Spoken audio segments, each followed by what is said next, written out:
Isang mapagpalang araw sa ating lahat mga kapatid.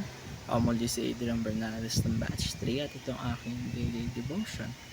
At ngayong araw ay pag-uusapan natin ay kung bakit ako Kristiyano o Prophecy. At ang ating Bible verse ay mula sa Isaiah chapter 46 verse 9 to 10. Sasabi sa ating scripture ngayong araw, I remember the former things of old, for I am God and there is none else. I am God and there is none like me, declaring the end from the beginning and from ancient times the things that are not yet done, saying, My counsel shall stand and I will do all my pleasure.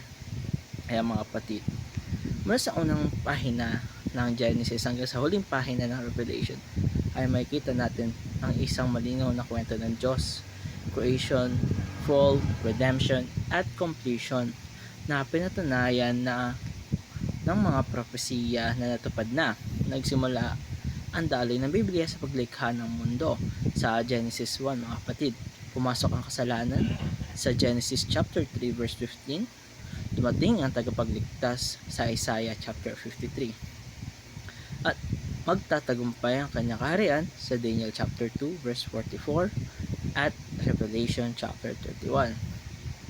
Kung tutusin mga kapatid, bawat natupad na propesiya ay nagpapatibay ng ating tiwala ng kasulatan ay hindi gawa-gawa lamang ng tao, kundi mismong salita ng Diyos. Ang lahat ng kanyang pinangako noon ay natupad at lahat ng kanyang pangako para sa inaharap ay tiyak na magaganap. The Bible is proven by fulfilled prophecies. Marami ng hula sa Biblia na nangyari noong sa kasaysayan. Isipin natin, daang taon bago dumating si Jesus ay naisulat na kung paano siya ipanganak sa Bethlehem, kung paano siya maglilingkod at kung paano siya mamamatay para sa ating mga kasalanan. Wala pong ibang aklat na kayang magsabi ng eksaktong detalye ng mga bagay na mangyayari sa hinaharap at magkakatotoo ito, maliban lamang sa Biblia. Kalaway, the center of all prophecies is Jesus. Lahat ng propesiya ay nakaturo kay Jesus. Ang kanyang kapanganakan, ministeryo, kamatayan, at muling pagkabuhay.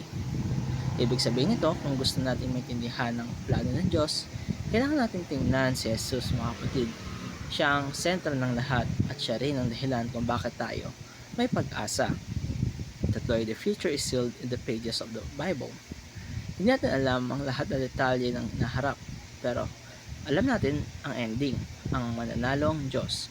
Nakasulat na sa kanyang salita kung paano matatapos ang lahat at ito ay magbibigay ng kapanatagan sa atin. Kahit anuman mangyari sa mundo, ay magkaroon man ng maraming gulo, krisis, problema, tayo ay sigurado na hawak tayo ng Diyos, ng kasaysayan at wala siyang nakaligtaan. Kaya mga kapatid, dito nagtatapos ang aking daily devotion. Maraming salamat sa panonood.